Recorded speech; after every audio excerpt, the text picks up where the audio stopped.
There's a moment in every catastrophe, a single heartbeat where everything could still go differently.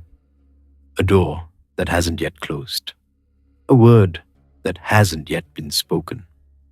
Tonight, we're going to find that moment. We're going to stand in the breath before the dice leave a man's hand, before they clatter across polished stone, before an entire kingdom vanishes between one throw and the next. So, before you get comfortable, take a moment to like the video and subscribe, but only if you genuinely enjoy what I do here. And let me know in the comments where you're tuning in from and what time it is for you. It's always fascinating to see who's joining us from around the world. Now, dim the lights, maybe turn on a fan for that soft background hum, and let's ease into tonight's journey together. Close your eyes for a moment. Feel the weight of the day leaving your shoulders. Let your breath slow. And when you're ready, we'll go back, far back, to a time when gods walked among mortals and kings wagered kingdoms on the fall of carved bone. You're in northern India.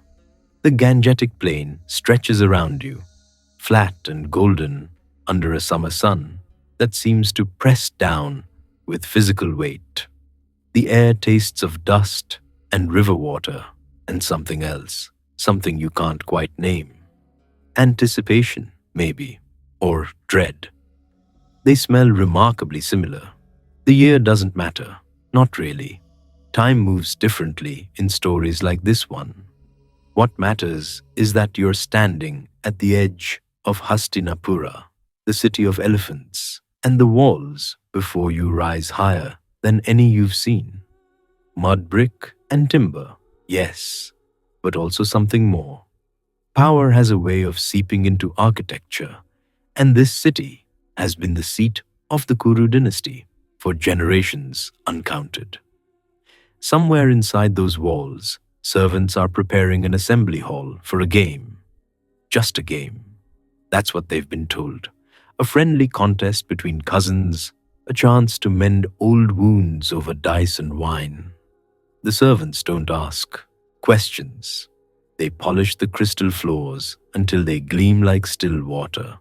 They fill lamps with scented oil. They arrange cushions for nobles who will sit in silence while a queen is dragged by her hair across this very floor. But that's later. Not yet. Right now, the hall is empty. Incense smoke curls toward rafters carved with lotus flowers and coiling serpents. Somewhere in the women's quarters, Draupadi is brushing oil through her hair, unaware that hands will soon tear it from its careful arrangement.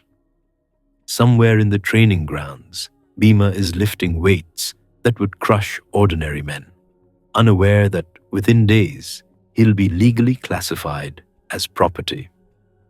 Somewhere in a private chamber, a man named Shakuni is running his thumb along the edge of a die, feeling its familiar weight, smiling at nothing in particular. The good news, you're walking into a palace that gods would envy. The bad news, you know exactly what it cost to build it, and you know who's waiting inside.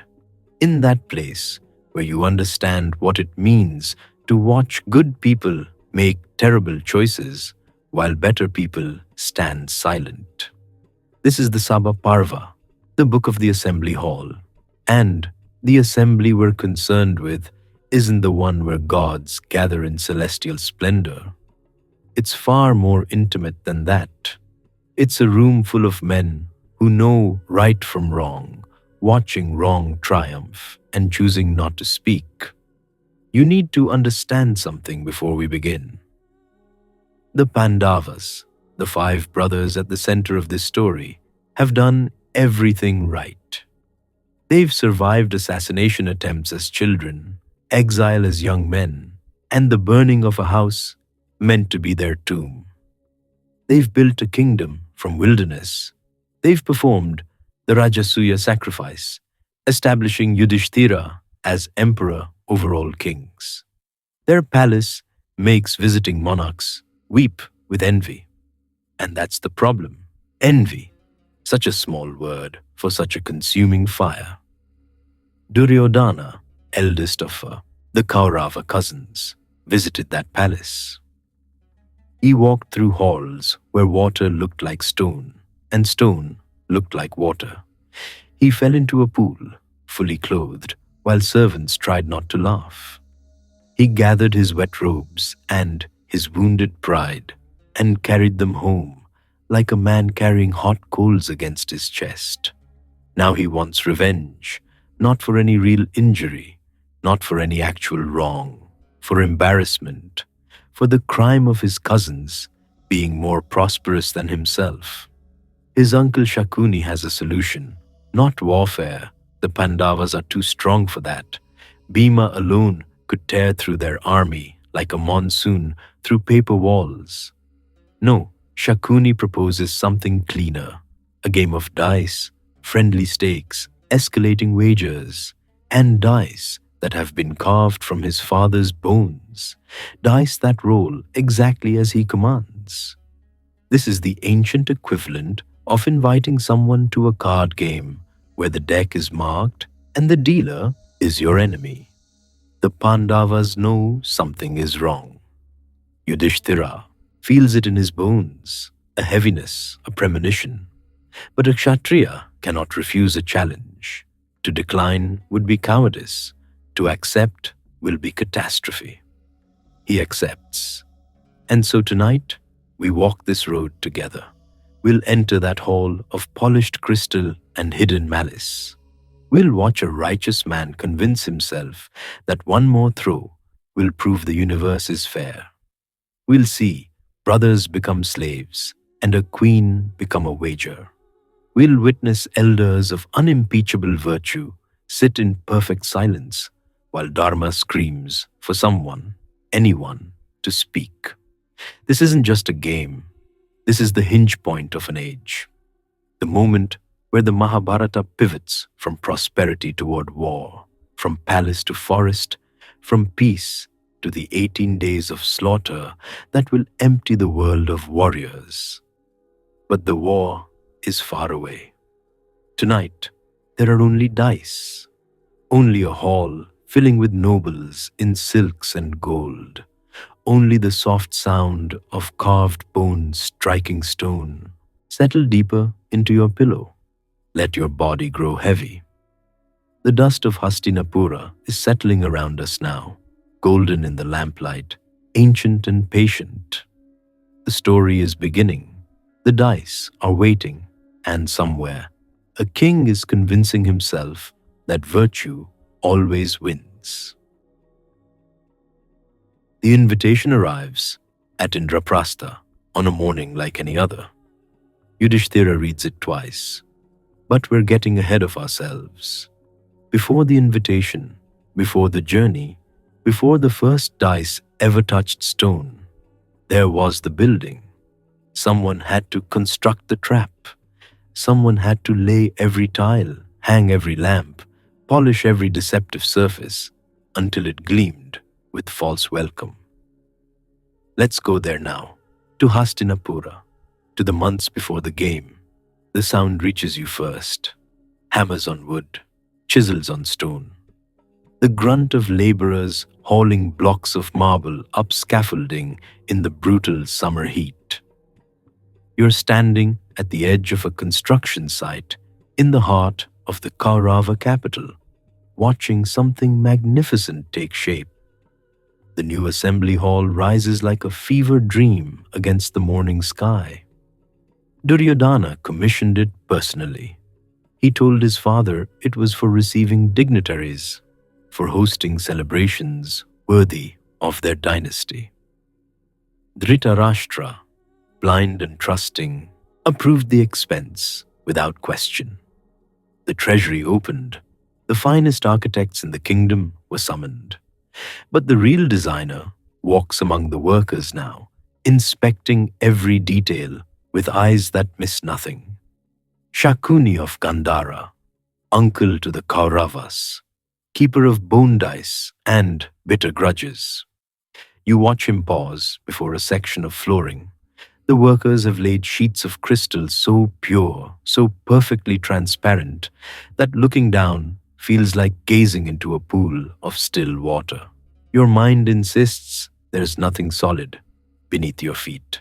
Every instinct screams to step back, to find safer ground. Shakuni smiles. He tells the foreman to polish it further, make it clearer. He wants visitors to hesitate with every step. The smell of the place fills your lungs. Fresh cut sandalwood beams, wet plaster drying in the heat, the metallic tang of gold leaf being applied to pillars. Incense burns somewhere nearby, masking the honest sweat of construction with something sweeter, something that will linger in the finished hall, making guests drowsy and slow. Nothing here is accidental. In the eastern wing, craftsmen are installing pools of water so still they appear solid. The surface tension holds perfect, reflecting the painted ceiling above like a mirror. A careless step would send a visitor plunging knee-deep into hidden depths. Shakuni has ordered lotus flowers placed on top. They float in perfect stillness. No ripples, no movement, just pink petals resting on what looks like solid marble, waiting for a foot to step through the illusion and into the cold water below. You can feel the malice baked into every surface. This isn't architecture. This is predation, dressed in marble and gold. The western corridor features tiles of black onyx polished to such brilliance that they seem like openings into void. Guests will walk around them, convinced they're gaps in the floor, never realizing they're solid stone. The ceiling above this section has been painted with clouds so realistic that looking up induces vertigo, the sense that you might fall upward into an artificial sky. Shakuni has thought of everything. The throne for the Dhritarashtra sits elevated on a platform of 7 steps, high enough that the blind king will hear everything but see nothing, positioned so that his presence legitimizes whatever occurs below, without his direct involvement. The seating for the elders places them at angles where intervention would require crossing the entire hall. By the time Bhishma or Drona could reach the central gaming floor, any objection would come too late. The gaming area itself occupies the hall's heart, a low platform of white marble surrounded by cushions for observers. The acoustics here are peculiar. Whispers carry to certain seats while shouts dissipate before reaching others. Shakuni has tested this himself, speaking in low tones and checking which positions catch his words. Duryodhana will hear everything. Dhritarashtra will hear only what serves him. You're standing in the future graveyard of a kingdom, watching it being decorated for a party. The workers don't know what they're building. They're craftsmen doing their jobs, proud of their skill, excited to work on something so grand. The mason smoothing mortar between crystal tiles whistles as he works. The painter adding gold details to the ceiling columns hums an old folk song. They'll go home to their families tonight and describe the beautiful hall taking shape, the most magnificent in all of Hastinapura. They don't know they're building a slaughterhouse for honor. Summer heat presses down on the construction site. Sweat drips from foreheads onto expensive materials. The air shimmers above the marble, creating mirages even before the hall is finished. Workers pause to drink water from clay pots, the liquid warm and tasting of earth. Shakuni never pauses. He moves through the chaos like a general surveying a battlefield, adjusting details others would never notice. The angle of a lamp here, positioned to cast shadows that disorient. The placement of a pillar there, blocking sight lines between specific seats. Every decision serves a purpose invisible to everyone but him. His fingers brush the pouch at his belt. Inside rest the dice. His father's finger bones, carved and weighted, responding to his touch like trained animals. They've never failed him. They never will. The hall will be ready in 3 months. The invitation will be sent in 4. Somewhere across the plains in Indraprastha, the Pandavas are living their last season of peace. Yudhishthira is settling disputes between merchants with his characteristic fairness. Bhima is eating his way through the palace kitchens, terrifying cooks with his appetite. Arjuna practices archery at dawn, arrows striking targets with monotonous perfection. Nakula tends to horses in the royal stables, speaking to them in soft tones. Sahadeva reads the stars at night, searching for portents he hopes not to find. Draupadi moves through her days as queen. The silk of her sari rustles against stone floors. The weight of her jewelry is familiar, comforting. She is safe here. Her feet touch solid floors. Her dignity remains intact. She has no reason to imagine that hands will soon drag her by the hair into a room designed specifically to break her family. The invitation is being written now. A scribe in Hastinapura dips his brush in ink, forming elegant letters on fine parchment. The words are warm, familial, innocent, a friendly game between cousins, a chance for reunion after too long apart. Dhritarashtra's seal will authenticate it, the blind king lending his authority to his son's machinations without understanding what he endorses. You can smell the ink drying, sweet and slightly bitter, like so many things in this story. The scribe doesn't know he's writing a declaration of war disguised as a party invitation.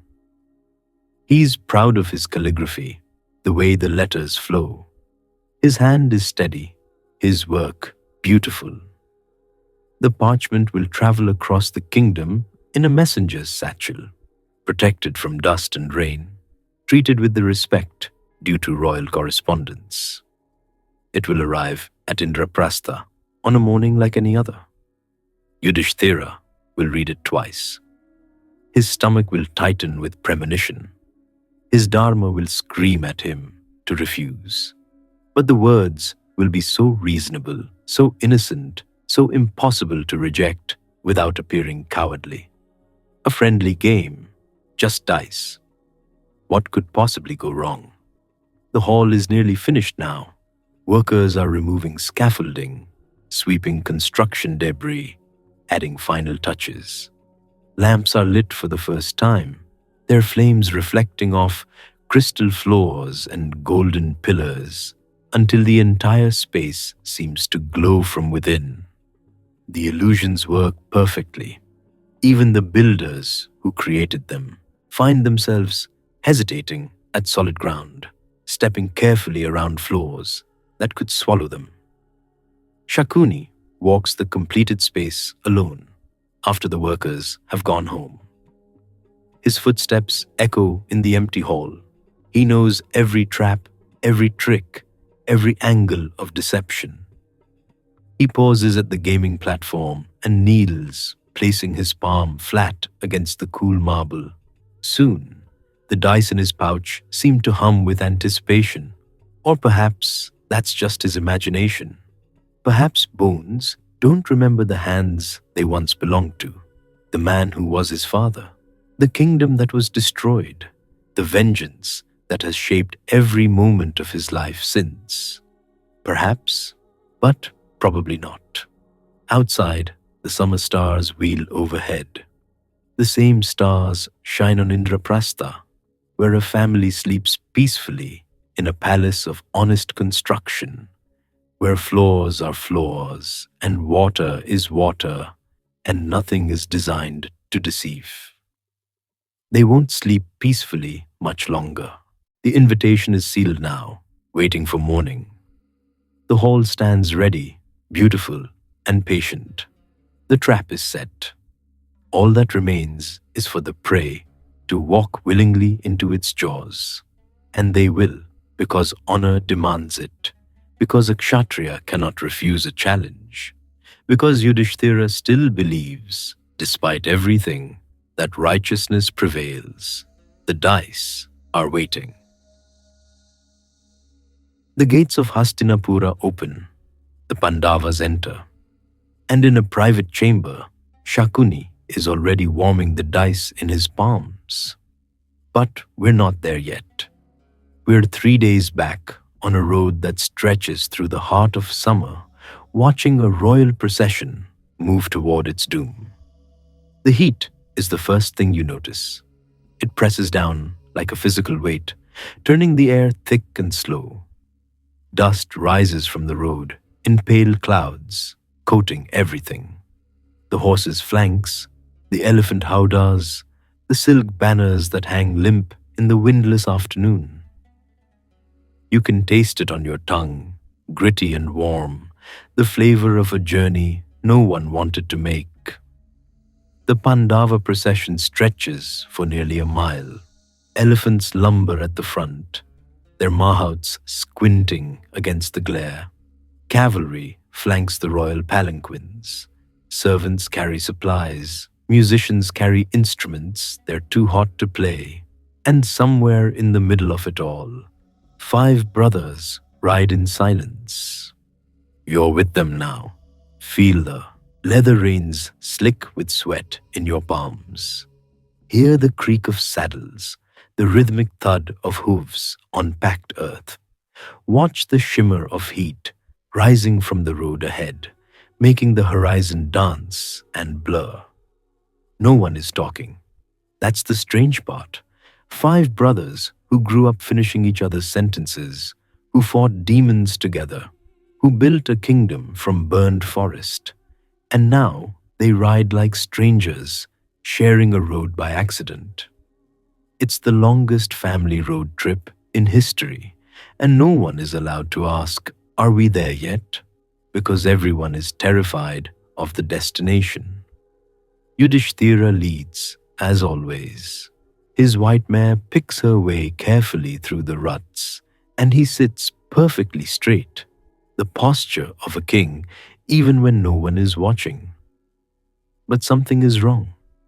You can see it in the set of his shoulders, the way his eyes keep drifting to the horizon and then snapping back, as if he's trying to wake from a dream that won't release him.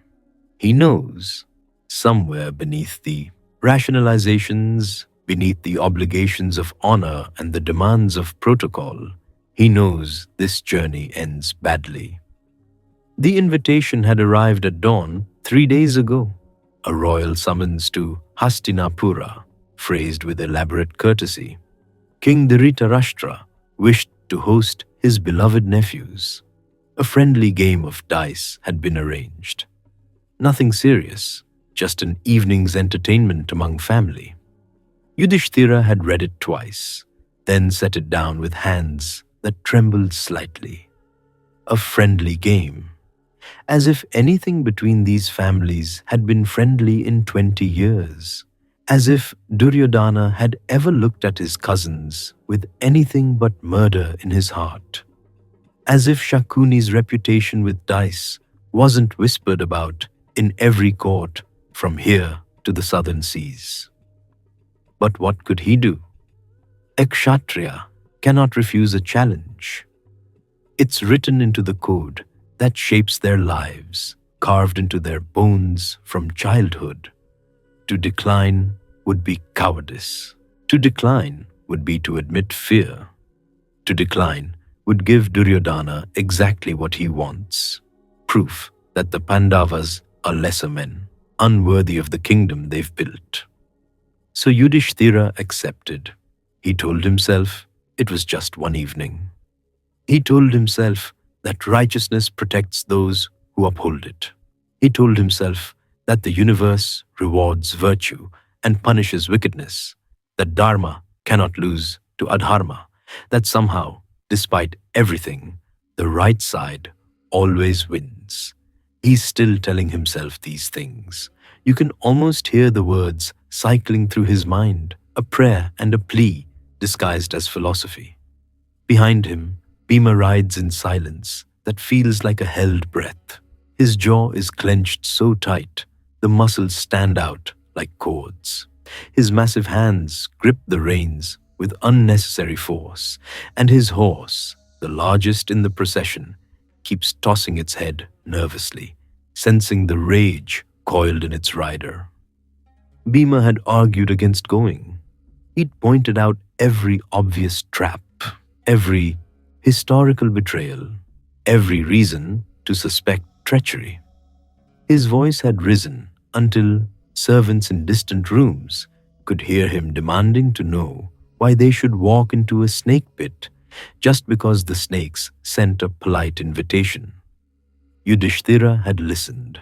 Then he'd explained again about duty, about honor, about the obligations that separate kings from common men. Bhima had said nothing after that. He's said nothing since, but his silence speaks volumes, and what it says is this: when this goes wrong, and it will go wrong, I will remember that I warned you. Arjuna rides with his hand resting on his bow case, a habit so ingrained he probably doesn't notice it anymore. His eyes scan the landscape continuously, reading terrain, calculating angles, assessing threats that exist only in his warrior's imagination.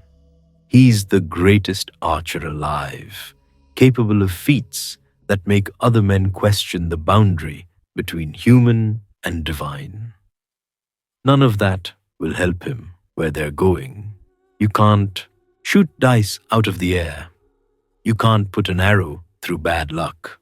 The twins, Nakula and Sahadeva, ride together as they always do. Nakula's horse gleams despite the dust. He'd groomed it himself this morning, taking comfort in the familiar routine. Sahadeva keeps glancing at the sky, reading omens in the flight of birds, in the patterns of clouds, in signs that only he can interpret. He hasn't shared what he's seen. Some knowledge is too heavy to speak aloud. And Draupadi. She travels in a covered palanquin, sheltered from the worst of the sun. Through the silk curtains, you can glimpse her adjusting her sari against the occasional gust of wind, tucking stray fabric back into place with practiced grace. She doesn't know. How could she? She's thinking about the journey, about the heat, about seeing Hastinapura again after so many years. Perhaps she's remembering her Swayamvara, when Arjuna won her hand with an impossible shot. Perhaps she's thinking about her 5 sons left behind at Indraprastha with trusted guardians. Perhaps she's simply trying to stay cool in the suffocating afternoon. In 3 days, hands will tear at that sari, fingers will grip her hair and drag her across marble floors. 100 nobles will watch in silence as her dignity is stripped away piece by piece. But she doesn't know that yet. None of them do, not really. They suspect, they fear, they sense the wrongness in the air like a coming storm. But they don't know. The road winds through a mango grove, and for a few blessed moments, shade falls across the procession. The temperature drops just enough to breathe easier. Someone in the rear starts to hum an old traveling song, then stops, embarrassed by the sound of their own voice in all that silence. You're walking this road with them now. Feel the brief coolness on your skin. Smell the overripe fruit fallen and fermenting in the grass. Hear the drone of insects, the call of a koel, bird somewhere in the branches above. This is the last peaceful journey these 6 people will ever take together. In a few years, they'll travel again, into exile, into war, into the aftermath of everything. But never again like this. Never again as rulers of a thriving kingdom, as victors of the Rajasuya, as the family that made gods jealous with their prosperity. The shade ends, the sun hammers down again, the road continues toward Hastinapura. Yudhishthira is still rationalizing. He's reminding himself that Dhritarashtra is family, that the old king has always shown them kindness in his weak and wavering way. Surely Dhritarashtra wouldn't permit anything truly terrible to happen. Surely the elders, Bhishma, Drona, Vidura, would intervene if the game turned foul. Surely Dharma protects those who uphold it. The words feel hollow, even in his own mind, but he keeps repeating them. What else can he do? Turn back? Admit that he's afraid of his own cousins, that the code he's built is. Life around might be a trap rather than a shield. No, better to believe. Better to trust in righteousness and let fate decide. The procession crests a small hill, and there it is, Hastinapura in the distance, its walls golden in the afternoon light, its towers rising like fingers pointing at heaven. Beautiful, ancient, home to 100 kings and the graves of 1,000 hopes. Bhima's horse stops without being commanded. He sits there for a long moment, staring at the city, and when he finally speaks, his voice is barely above a whisper. He told his brother that they were making a mistake, that they should turn around, go home, forget this invitation ever arrived. He said it one last time, without hope, because saying it was all he could do. Yudhishthira didn't answer. He simply urged his mare forward, down the hill, toward the gates that would open to receive them. The others followed. They always follow. That's the curse of being brothers to a king. Your fate is bound to his choices, whether you agree with them or not. The sun is setting now, painting the sky in shades of orange and red. Tomorrow, they'll reach the city. The day after, they'll rest. And the day after that, the game will begin. The dice are waiting. The sun moves across the floor. The stakes grow larger, and still, the dice keep falling wrong. You're inside the Sabha now. Take a breath. Feel the air, thick with sandalwood smoke, with the perfume of 100 nobles, with something else beneath it all. Something metallic, something that tastes like the moment before a storm breaks. The hall is magnificent. You have to give them that. Crystal pillars catch the morning light and scatter it into rainbows across the marble floor. Silk banners hang from cedar beams, their colors so vivid they seem to pulse with life. Golden lamps flicker in alcoves, though the sun provides more than enough illumination. This is a room designed to overwhelm, to make visitors feel small against its grandeur. And it's working. The Pandavas sit on cushions arranged along one side of the gaming floor. Their robes are travel-worn, despite yesterday's rest, their faces composed but watchful. Yudhishthira occupies the central position, as befits a king. His brothers flank him, Bhima to his right, radiating tension like heat from a forge. Arjuna to his left, his archer's eyes cataloguing every exit, every weapon, every potential threat. Nakula and Sahadeva sit slightly behind, the youngest of the five, their handsome faces carefully neutral. They've learned to hide their thoughts in this court. Everyone has. Across from them, the Kauravas have assembled in force. Duryodhana sits on a raised platform, his throne only slightly lower than his father's. He's dressed in cloth of gold today, heavy rings on every finger, a smile playing at the corners of his mouth that he's not quite managing to suppress. He looks like a man who already knows how this story ends. Beside him, Shakuni rolls the dice between his fingers, just rolling them over and over. The ivory clicks against itself in a rhythm that's almost hypnotic. His eyes are fixed on Yudhishthira with an expression you might mistake for kindness if you didn't know better. And there, on the highest seat of all, sits Dhritarashtra. The blind king's face is turned toward the gaming floor, though he cannot see it. His hands rest on the arms of his throne, fingers occasionally twitching as if trying to grasp something just out of reach. He knows what's about to happen. Some part of him knows.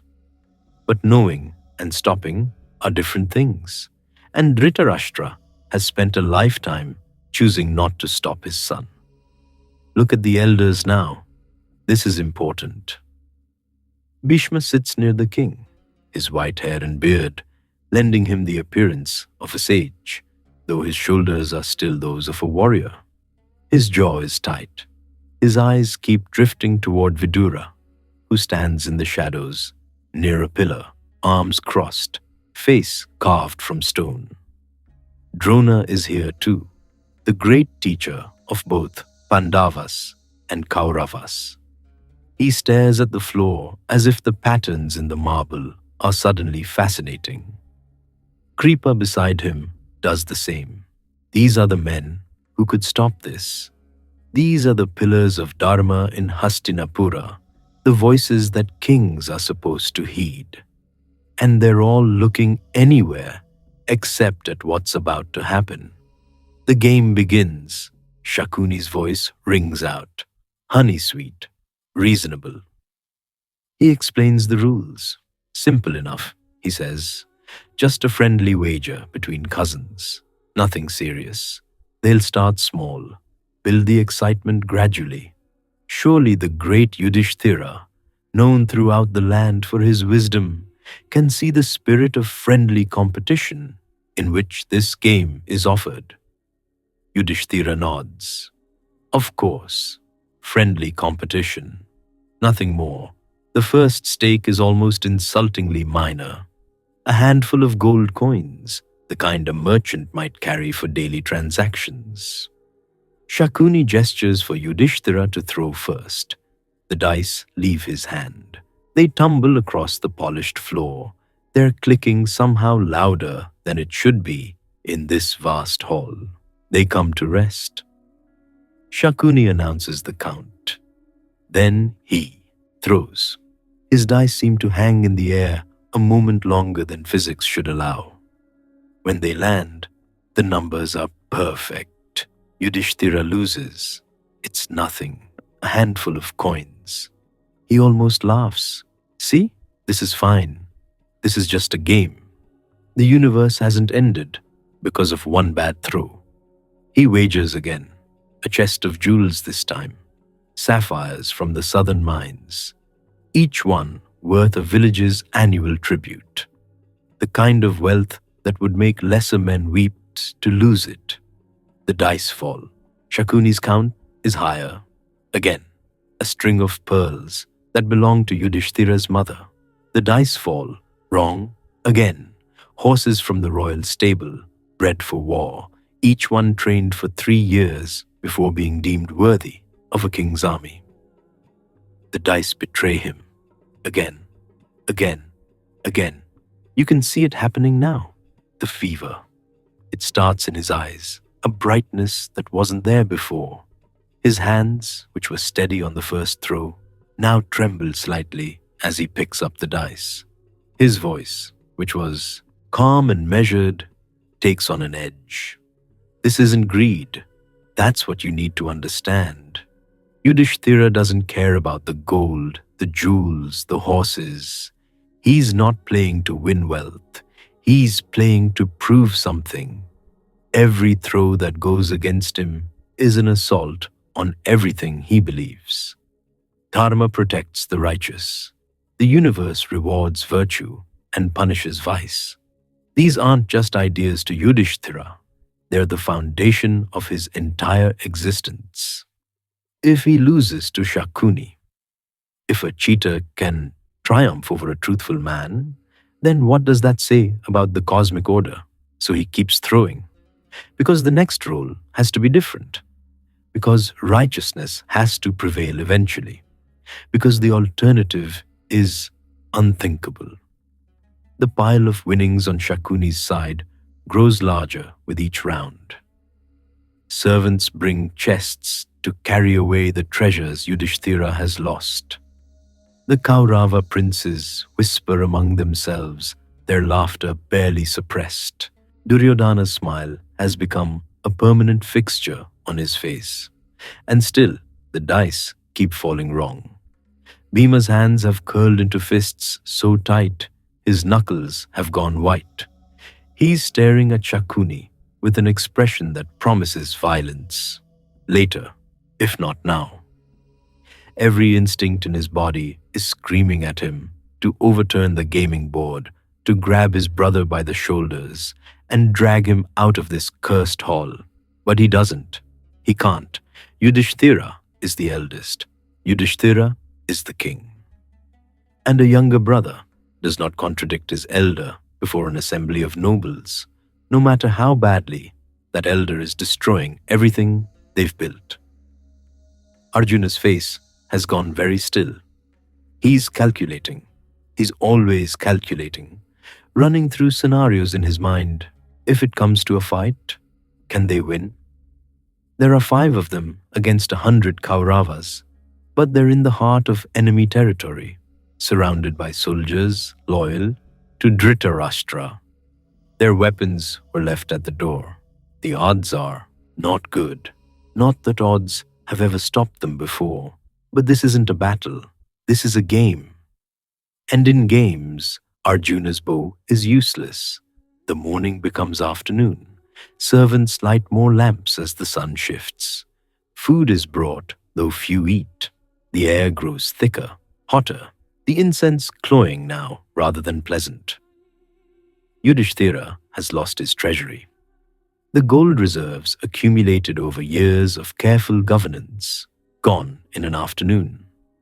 The tribute from a dozen vassal kingdoms vanished. The wedding gifts from his Rajasuya sacrifice, the treasures that made visiting kings gasp with envy, all of it swept away by Shakuni's impossible luck. He tells himself it's just wealth, material things. The kingdom is more than gold. And then he wagers the royal elephants, 8,000 of them, war-trained and armored, the pride of Indraprastha's military. Each one represents years of training, careful breeding, the work of hundreds of handlers. They're not just animals. They're a strategic asset, the difference between victory and defeat in any major campaign. The dice fall. Shakuni wins. Yudhishthira's chariot horses, the finest in the land, descended from celestial stock, faster than wind and braver than lions. Gone, his army. 100,000 soldiers who swore oaths to protect Indraprastha, who left their families to serve their king, who trusted that their sacrifice meant something. Yudhishthira wagers them like they're pieces on a game board. Gone. The servants who manage his household, the craftsmen who build his cities, the farmers who work his lands, human beings reduced to stakes in a game, their fates decided by the tumble of ivory cubes. Gone. All of it gone.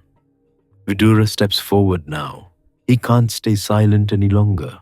He speaks to Dhritarashtra in a voice tight with controlled fury, warning him that this path leads only to destruction.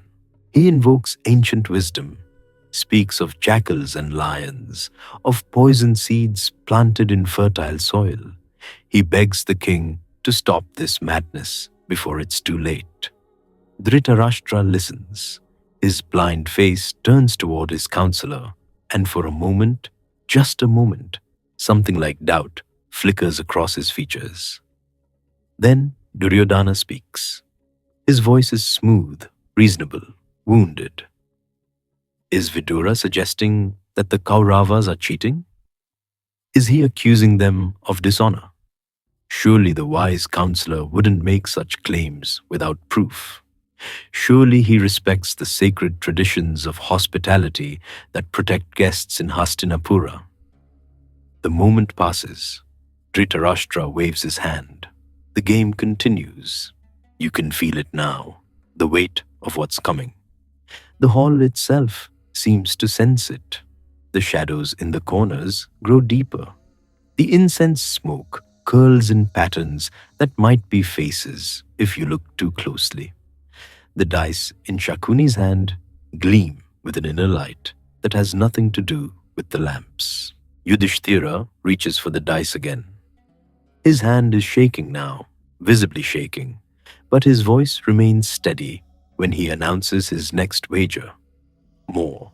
There's always more to lose. The afternoon sun slants through the high windows, painting the floor in stripes of gold and shadow. In a few hours, darkness will fall, and by then, Yudhishthira will have nothing left to bet except the unthinkable. But that's coming. Not yet. For now, just watch him throw. Watch him lose. Watch him convince himself that the next roll will be different. The dice clatter against the floor. Shakuni's voice calls out the count. And somewhere in the shadows, Draupadi waits in the women's quarters, unaware that her husband is about to wager the one thing he should never have risked. The treasuries are gone now, every last coin. You can see the empty space where the accounting stood, those carefully maintained ledgers that tracked generations of accumulated wealth. Gold from the Kandava forest, tribute from 100 conquered kingdoms, the gems that Mayadanava embedded in the palace walls, pried out and carried away in the minds of those who witnessed the wagering. All of it gone in an afternoon. Shakuni rolls the bones between his palms. The sound is almost gentle now, almost soothing. He's not rushing. Why would he? A fisherman doesn't yank the line when the fish is already hooked. He lets it run, lets it tire itself out, lets it believe that freedom is still possible. The armies went next, not the men themselves. They still stand in their barracks, still sharpen their swords, still wait for orders that will never come. But their allegiance, their service, the right to command them, that belongs to Duryodhana now. 50,000 soldiers, elephants trained for war, chariots with wheels that sing when they turn, horses bred for speed across 3 generations. Yudhishthira signed it all away with a single throw. You're watching him now, and something has changed in his face. The fever that gripped him earlier, that desperate, sweating need to win back what he'd lost, has cooled into something else, something flatter. His eyes have taken on a glassy quality, like a man looking at the world through water. He's not fighting anymore, he's drowning, and he doesn't seem to know the difference. Nakula sits 3 rows back, his hands gripping his knees so hard, the knuckles have gone white. You can feel his disbelief radiating like heat from a forge. This is his eldest brother. This is the man who spoke of Dharma with such certainty, who taught them that righteousness was its own reward, who made them believe that virtue would always triumph. That man is betting away their homeland, Indraprastha, the city they carved from wilderness with their own hands. Nakula remembers the early days, the back-breaking work of clearing forest, the smoke from burning brush that stung his eyes for weeks, the blisters on his palms from wielding tools meant for laborers. He was a prince doing peasants' work, And he did it gladly. They all did, because it was theirs. He remembers the first harvest. The grain came in golden and heavy, more than they dared hope for. Sahadeva had calculated the yields, his face bright with wonder at what they'd accomplished. Arjuna had laughed, actually laughed, free and young, and swung Nakula around in a circle like they were children again. That field is part of the wager now, that harvest, that joy. Sahadeva sits beside him, and you can see the calculations running behind his eyes. The younger twin has always thought in numbers, in patterns, in the cold logic of probability. He knows what Shakuni's dice should do. He knows what they're actually doing. The mathematics don't lie, even when everyone pretends not to notice. But what can he say? Who would listen? The game continues, because the game must continue. Because Yudhishthira cannot stop. Because Dharma has been twisted into something unrecognizable, and no one in this hall has the courage to name it. The palace goes next. Not just any palace, Maya Danava's masterpiece. The structure that made Indra himself pause in admiration. Crystal floors that sang when you walked on them. Pools that reflected not just your face, but your thoughts, if you looked too long. Gardens where flowers bloomed in colors that had no names, that existed nowhere else in the three worlds. You helped build that palace, not with your hands. You're not a craftsman, not an architect, but with your presence, your witness, your belief that something beautiful could rise from the ashes of exile. You walked those halls when they were new, ran your fingers along walls, still warm from Maya's divine touch. Duryodhana will own it now. He'll walk those same halls. He'll sleep in those chambers. He'll bring his friends to laugh at the optical illusions, the floors that look like water, the pools that look like stone. And he'll tell them stories about how his foolish cousin lost it all in a single afternoon. The thought should make you angry. Instead, you just feel tired. Bhima hasn't moved in what feels like hours. He sits like a statue carved from rage, every muscle locked in place. You can almost hear the oaths forming in his mind, the promises of violence that will take years to fulfill. His hands, those hands that strangled demons, that tore Jarasandha in half along the seam of his original joining, rest on his thighs like sleeping weapons. He could end this right now. He could stand up, walk to Shakuni, and break every bone in his body before anyone drew a breath to scream. He could scatter these dice across the floor and grind them to powder under his heel. He could carry Yudhishthira out of this hall like a child and damn the consequences. But he doesn't, because his brother is still playing, because Dharma demands that a challenge accepted must be seen through, because even Bhima, for all his fury, cannot bring himself to shame Yudhishthira in front of their enemies. So he sits and he watches, and the rage builds like water behind a dam. Arjuna's hand keeps moving to his hip. You notice it every few minutes, that unconscious reach for a bow that isn't there. His fingers close on empty air, find nothing, and return to his side. Then the cycle repeats. Reach, grasp, nothing, return. He's the greatest archer who ever lived. He trained with gods. He carries weapons that could level cities, burn oceans, tear holes in the fabric of the sky. And right now, in this moment, he is absolutely powerless. This isn't a battlefield. There's no enemy to shoot, no demon to defeat, no challenge that skill can answer. His brother is destroying them with perfect legality, within the rules of a game that Arjuna never learned to play. All those years of training, all that divine favor, all those celestial weapons humming in their astral sheaths, worthless, useless. The incense has grown thick now. The afternoon light has taken on a honeyed quality, slanting through windows that seem to have narrowed since the game began. The hall feels smaller than it did this morning. The walls lean inward, just slightly, as if the building itself is holding its breath. Shakuni announces another win. His voice is almost bored now. This has stopped being a contest. It's become a harvest.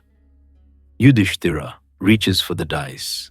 His movements have grown mechanical. Reach, throw, lose, repeat. The words that come from his mouth barely sound like his anymore. They're recitations, formulas, the ritual language of wagering stripped of all meaning. He bets the servants, the loyal men and women who followed them into exile, who helped build Indraprastha from nothing, who celebrated at their weddings and mourned at their sorrows, their property now, transferred with a throw. He bets the horses, the elephants, the cattle that graze in fields he no longer owns. He bets the granaries full of grain they'll never eat. Each loss lands like a stone dropped into deep water. The ripples spread outward, touching everyone in the hall, and no one speaks, no one moves. The elders sit frozen in their seats, their discomfort visible, but their protests locked behind their teeth. You can smell fear now underneath the sandalwood and jasmine. It seeps from the walls, rises from the floor, hangs in the air like morning mist. Everyone knows this is wrong. Everyone knows where this is heading, and everyone watches it happen anyway. Duryodhana leans forward. His eyes are bright with something that might be joy, might be hunger, might be the satisfaction of a plan unfolding exactly as designed. When he speaks, his voice carries the warmth of a man offering help to a friend. "You still have your brothers," he says. "Surely they're worth something. Surely the great Pandavas would fetch a worthy price." The hall goes silent. Yudhishthira looks up. For a moment, just a moment, something flickers in his eyes. Recognition, horror, the sudden understanding of what he's about to do. Then he reaches for the dice. The words hang in the air like smoke from a funeral pyre.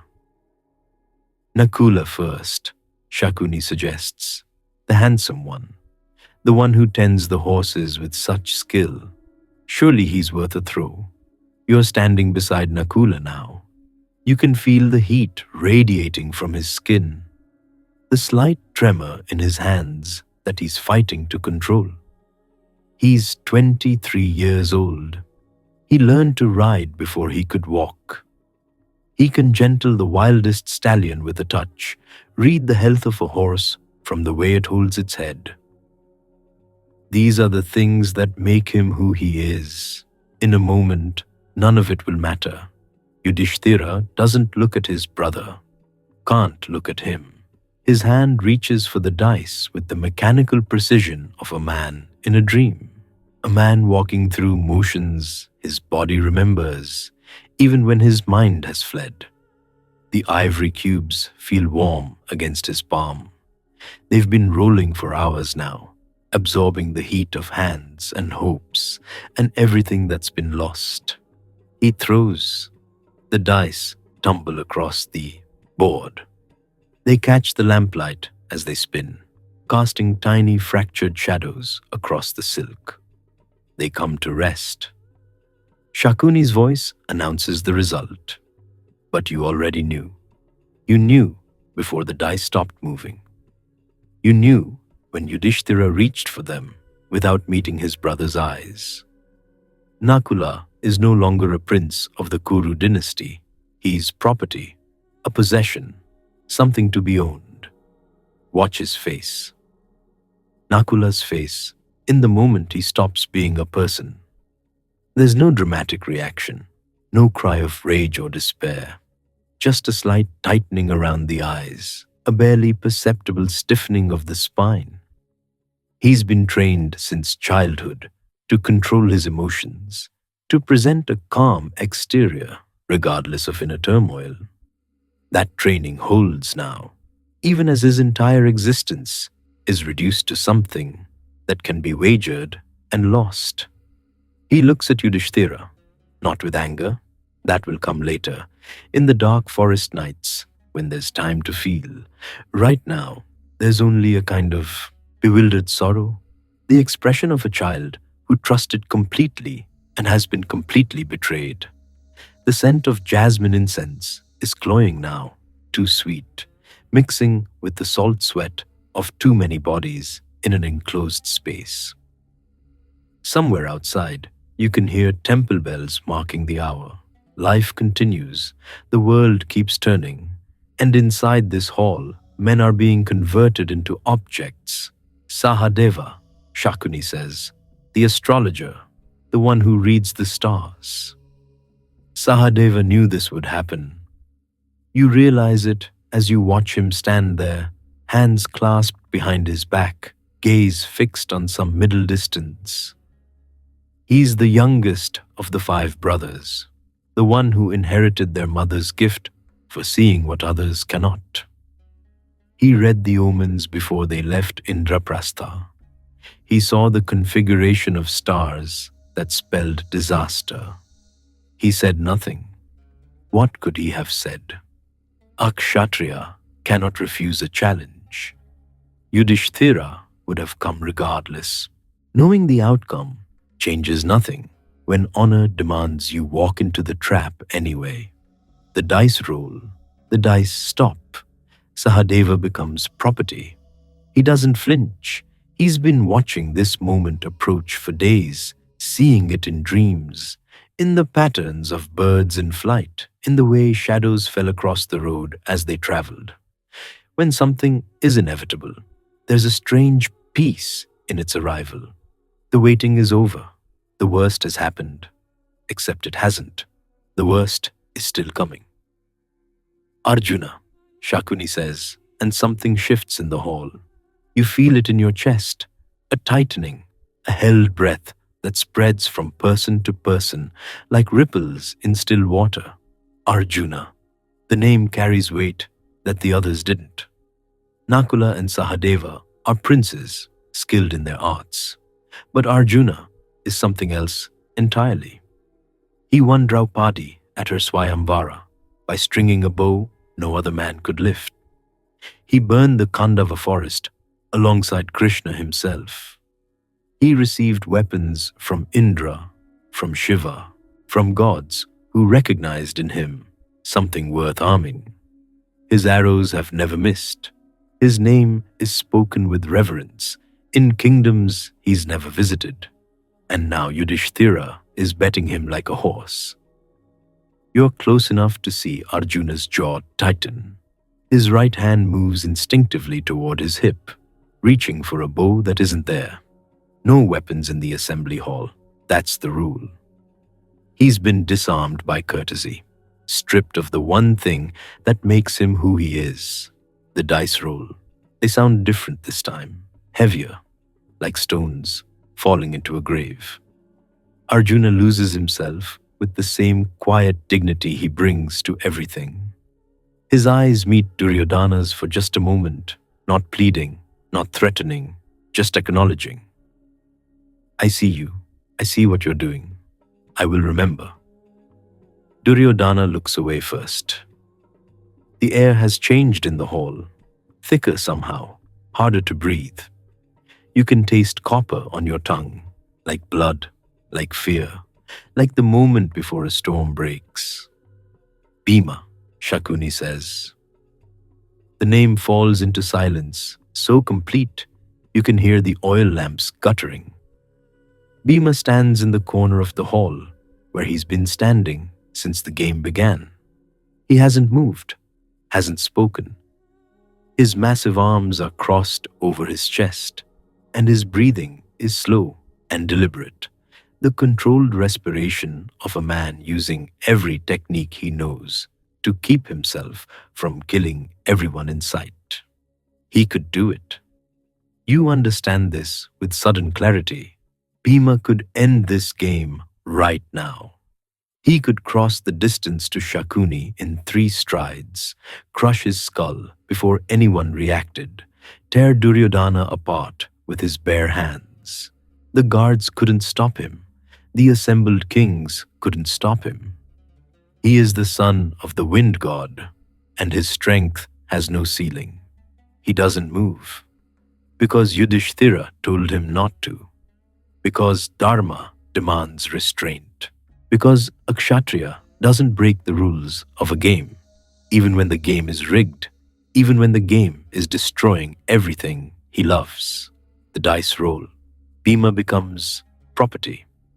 His hands curl into fists so tight you can see the tendons standing out beneath his skin. A low sound escapes his throat. Not quite a growl, not quite a word. A promise.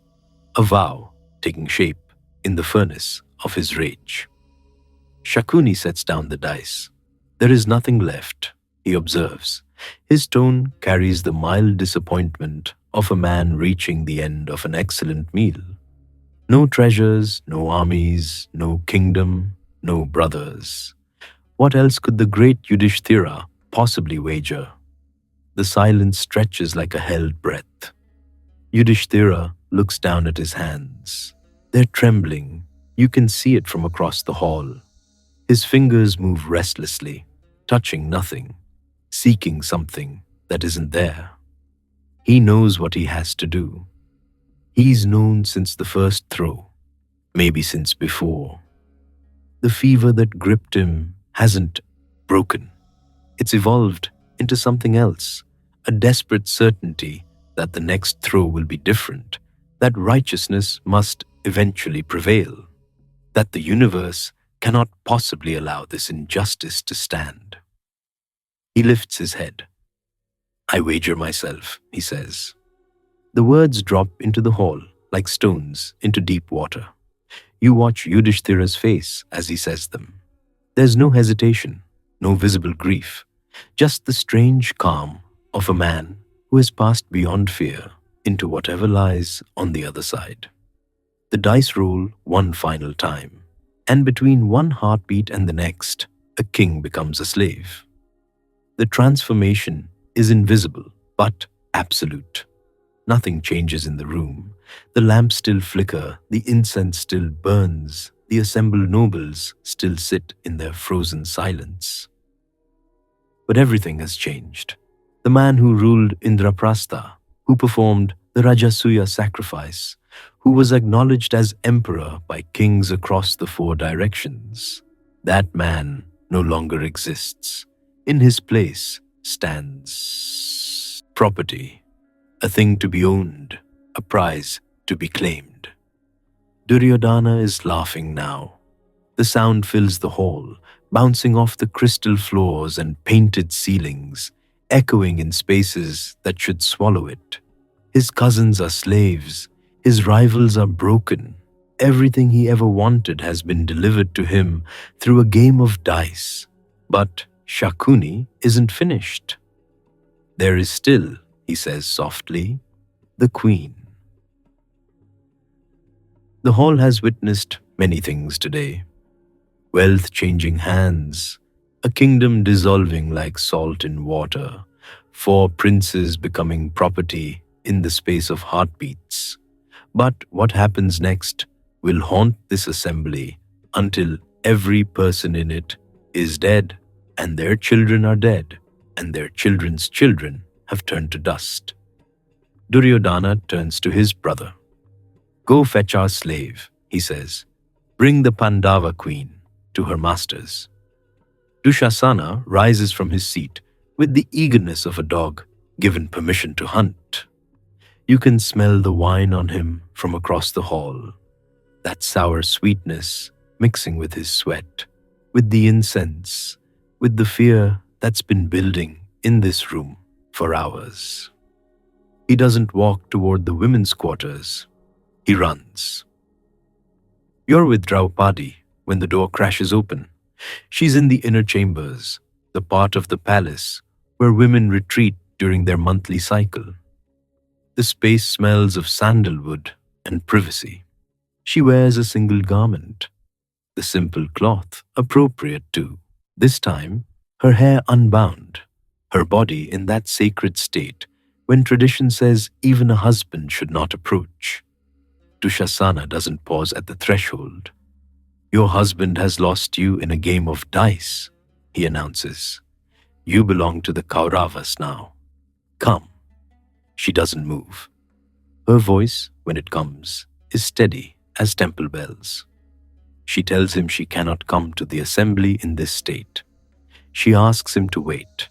She appeals to propriety, to decency, to the basic customs that govern how men and women interact in civilized society. He grabs her by the hair. The distance from the women's quarters to the assembly hall isn't far. Maybe 100 steps, maybe fewer. You feel every single one of them. Dushasana's grip is brutal, his fingers twisted into her dark hair, dragging her forward like an animal being led to slaughter. Her feet stumble on the polished floors. Her single garment catches on corners, on door frames, threatening to tear with each violent pull. The servants flatten themselves against walls. Guards look away. Everyone who sees this procession understands that something unspeakable is happening, and not one of them moves to stop it. The scent of the corridor changes as they approach the hall, incense giving way to the accumulated sweat of hundreds of men who have been sitting in tension for hours.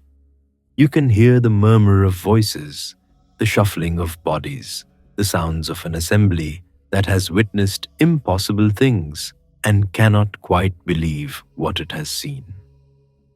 Then the doors open, and Draupadi is thrown onto the floor of the Sabha like a criminal, like a slave, like something less than human. The silence that falls is absolute. You're standing in that hall now. You see everything. The nobles frozen in their seats, the elders with their faces carved from stone, Dhritarashtra on his throne, blind head turning toward sounds he cannot interpret, Duryodhana leaning forward with naked hunger, Karna at his side, arms crossed, a smile playing at his lips. And on the floor, her hair tangled and wild, her single garment twisted around her body, Draupadi. She doesn't weep. This is important. Remember this.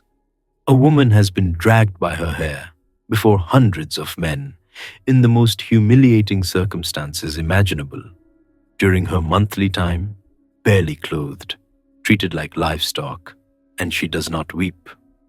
She rises to her knees. She looks around the assembly.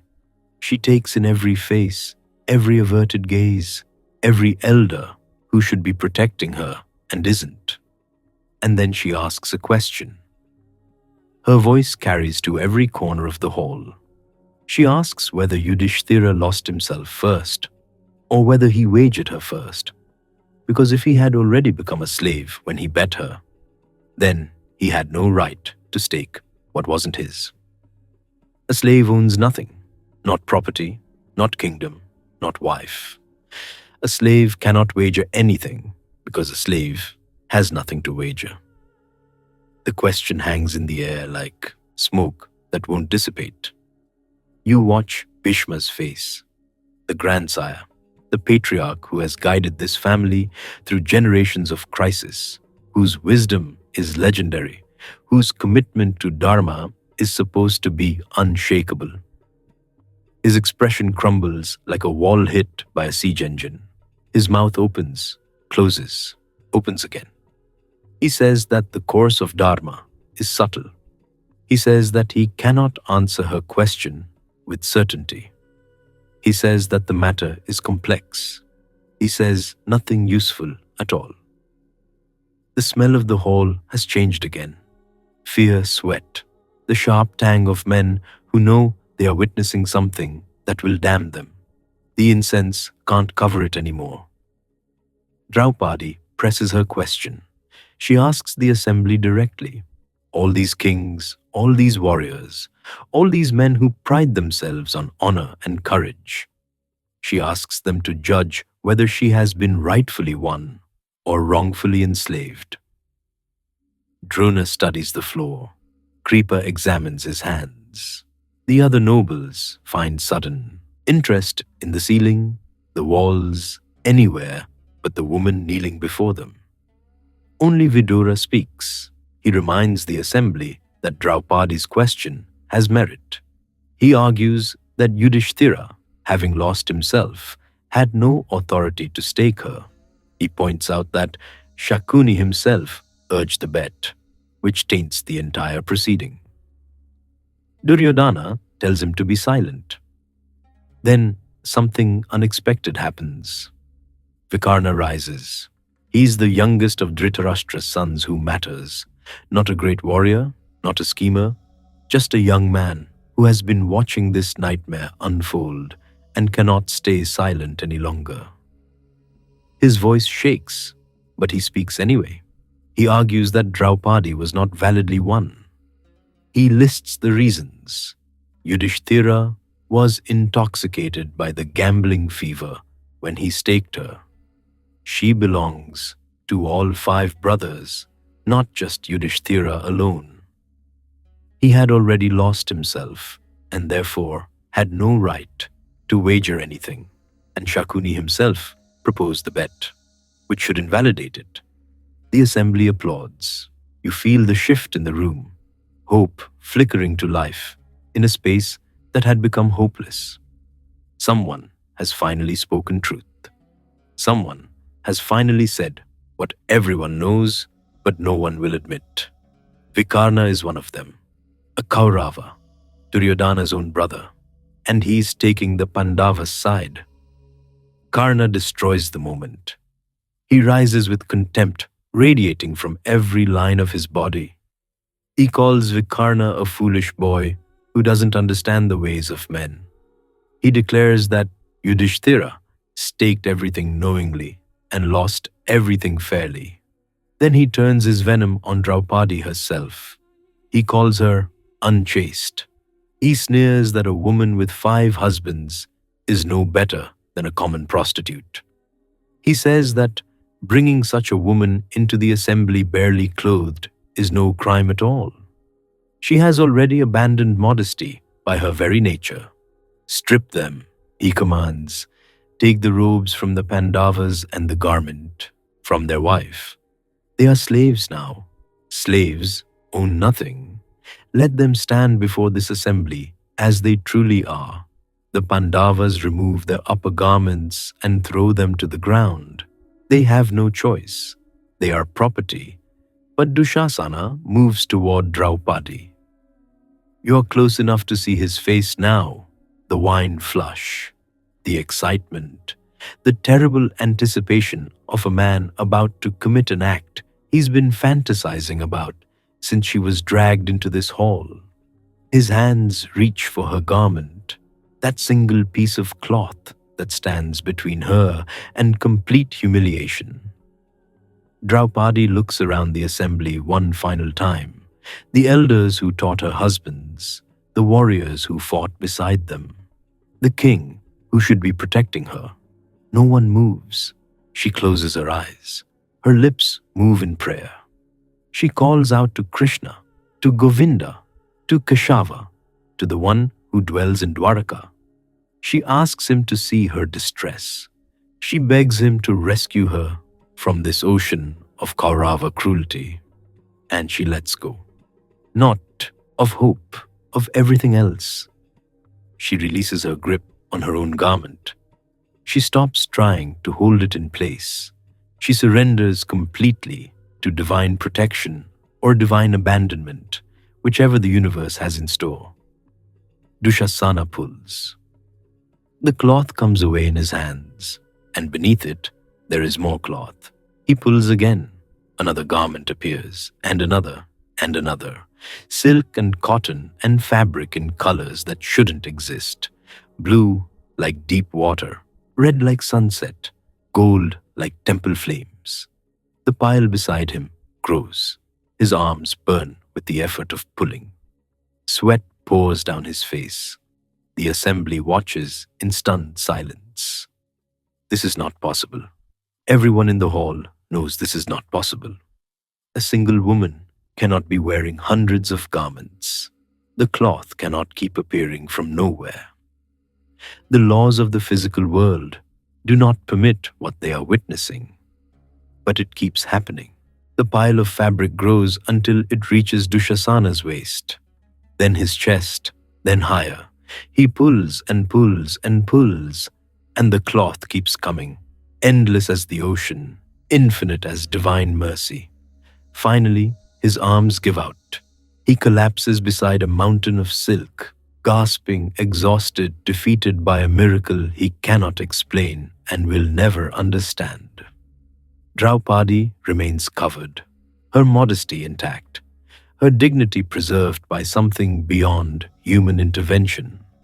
The hall smells of sweat and fear and something else now, something like jasmine, something like temple incense, something that doesn't belong in this place of cruelty but has arrived anyway. Bhima's voice cuts through the silence. He swears an oath that makes the assembly shudder. He vows that he will tear open Dushasana's chest in battle and drink his lifeblood. He promises that this crime will not go unpunished, that every man who participated in this humiliation will answer for it, that the earth itself will drink deep of Kaurava blood in payment for what has happened today. The words echo off the crystal floors and painted ceilings. They settle into the bones of everyone present. They become prophecy. Draupadi is still kneeling on the floor of the Sabha. Her hair is still wild. Her eyes are still dry. She has not wept. She will not weep. But something has shifted in the universe.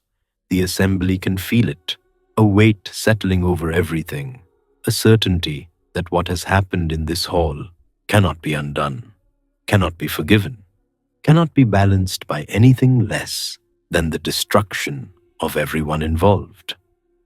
The dice game is over. The war has already begun. The silence that follows Bhima's oath is the loudest sound you've ever heard. It presses against your ears, fills your chest, makes breathing difficult. Every person in that assembly hall understands that something has shifted, not just in this room, but in the fabric of reality itself. Words spoken with that much fury, that much conviction, have a way of becoming true. And then Dhritarashtra speaks. The blind king's voice trembles. You can hear the fear in it, thin and reedy, the voice of a man who has just realized he's standing at the edge of an abyss he helped dig. The omens have shaken him, jackals howling at noon, the fire that wouldn't light properly, the way the shadows seemed to move wrong in this crystal hall. He calls out to Draupadi. His words stumble over themselves, desperate to undo what cannot be undone. He tells her that she has been wronged, that she is the most illustrious of women, that she has borne what no queen should ever bear. He offers her a boon, any boon, to make amends for what his sons have done. You're watching Draupadi as he speaks. Her hair is still wild from Dushasana's hands. Her single garment, multiplied by divine intervention into that impossible pile of silk beside her, is still disheveled. She has every right to rage, to weep, to demand vengeance on the spot. She does none of these things. Instead, she asks for her husband's freedom. The request is so simple, it takes a moment to register. Not gold, not kingdoms, not the heads of those who humiliated her. Just this, Let the Pandavas go free. Let them no longer be slaves. Dhritarashtra grants it immediately, relief flooding his voice. He asks if she wants a second boon. He'll give her anything, anything at all. Just please, let this nightmare end without further prophecy, without more oaths of blood and destruction. Draupadi asks that their weapons and chariots be returned, that they might leave this place as warriors, not as beggars. Granted. Done. What else? The blind king is practically begging now. Take a third boon, take a fourth, take whatever you want. And here is where you see exactly who Draupadi is. She refuses. She tells Dhritarashtra that 2 boons are enough, that greed is the root of sin, that her husbands, now free, are capable of winning back everything through their own strength. She needs nothing more from him, nothing more from any of them. The Kauravas should have felt relief. Instead, you can see the fear spreading across their faces. A woman who has been dragged by her hair before the assembly, who has been nearly stripped naked, who has every justification for demanding blood, and she refuses further boons out of principle. What kind of enemy have they made? The smell of that hall changes as the Pandavas rise. The incense seems thinner now, the ghee lamps dimmer. Something has burned out in this room and will never be rekindled. Yudhishthira stands first. His face is a mask you cannot read. Shame and relief and something harder underneath. Something that might be the first stirrings of the rage he has spent his whole life suppressing. He has gambled away everything, including his own honor. And now he stands as a free man only because his wife asked for him. Think about that. Let it settle. Bhima rises next, and the assembly flinches. His earlier oath still echoes in the air, still hangs over Dushasana like a blade waiting to fall. When he looks at Duryodhana, his gaze carries a promise that needs no words. The prince of the Kauravas meets that gaze and, for just a moment, looks away first. Arjuna's hands flex at his sides. He's already calculating trajectories, already imagining arrows, already planning the war that everyone in this room knows is coming. His weapons will be returned to him. His bow will find his grip again. And when it does, this hall will learn what it means to have made an enemy of the greatest archer who ever lived. Nakula and Sahadeva rise together, the twins moving in that perfect synchronization they've had since birth. They say nothing. They don't need to. Their silence speaks of patience, of memory, of the certainty that time will bring justice, even if today has brought only humiliation. You're walking out with them now. The crystal floors that tricked Duryodhana feel solid beneath your feet. The pools that looked like stone reveal their true nature as you pass. Water rippling with the reflection of people who have just witnessed the beginning of the end. The air outside the Sabha hits your face like a blessing. It smells of horse dung and dust and the distant promise of rain. It smells like the world beyond these walls, the world where the Pandavas still have allies, still have strength, still have 13 years to prepare for what must come. Draupadi walks among them, her head high. Her feet are bare on the stone courtyard. Her hair is still unbound, still carrying the memory of Dushasana's grip. But her spine is straight, and her eyes are dry, and there is something in her bearing that makes the gods look away as she passes. She has asked for nothing for herself. Not justice, not apology, not even acknowledgement of what was done to her. This is not forgiveness. This is something far more dangerous.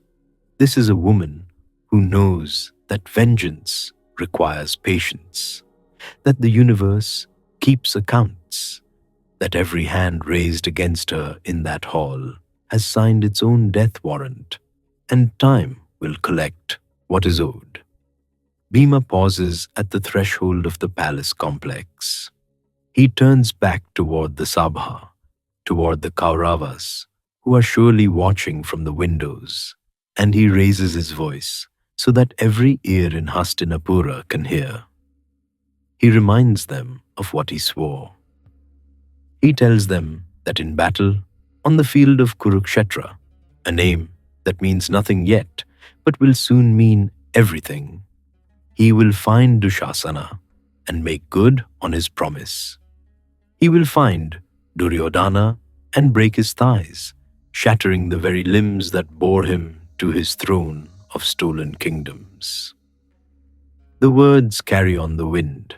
They reach the servants in the kitchens, the guards on the walls, the children playing in the streets, who will grow up to fight in the war these words foretell.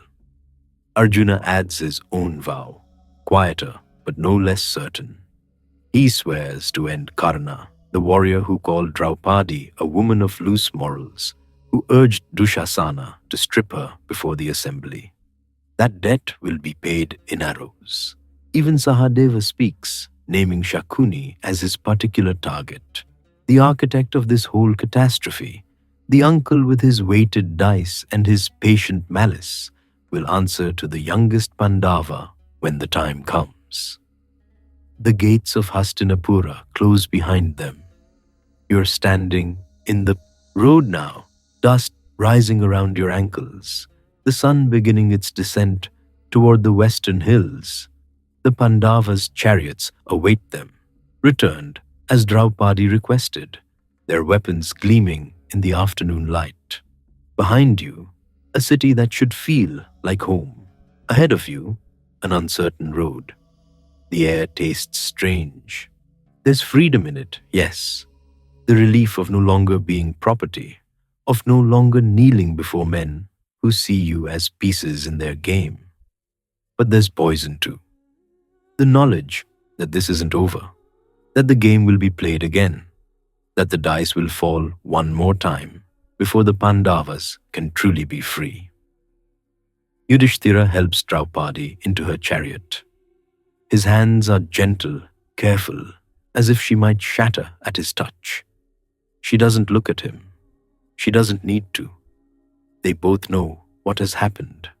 They both know what is coming. The horses stamp and snort, eager to be moving. The road stretches out before you, winding through farmland and forest toward a future that smells of exile and war and, perhaps, eventual justice. You climb into your chariot. The reins feel solid in your hands. The wheels begin to turn. Hastinapura shrinks behind you, its crystal halls and painted ceilings growing smaller with each passing moment. Somewhere in that city, Duryodhana is already planning.